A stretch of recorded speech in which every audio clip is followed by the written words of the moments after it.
Guys, ang video natin ngayon ay mag-install tayo ng Finderware ng Avanza. Ayan, kararating lang yung order natin yan. Binuksan ko na. So, yan, chrome siya. Kulay silver. So, yan, tignan natin yung pag-installan natin yon, doon tayo natin ikakabit. So ayan, update ko kayo guys. So ayan guys, natapos ko na install itong Finderware ng Avanza.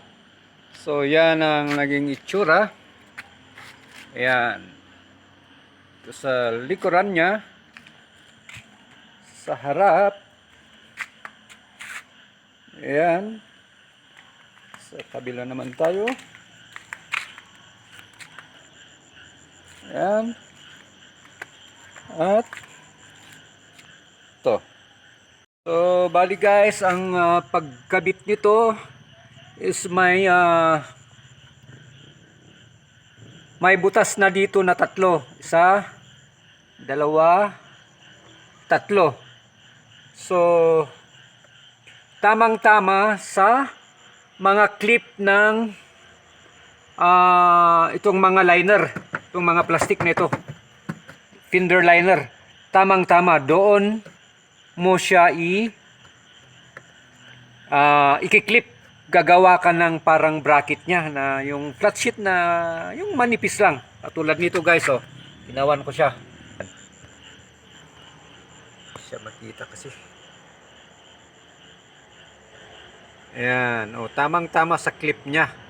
Mismo sa clip ng Finder liner. O, parehas din dito sa gitna. Yan. O, ganyan ang itsura. Linagyan ko ng ganyan. O, rinibits ko. Rinibits ko dito sa may Finder mismo. Tapos, clinip ko rin doon sa may Finder liner. Parehas din dito sa... So wala, di magkita guys.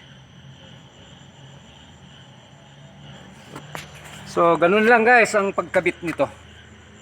Ayan. So magandang tignan. Chrome siya. Ayan.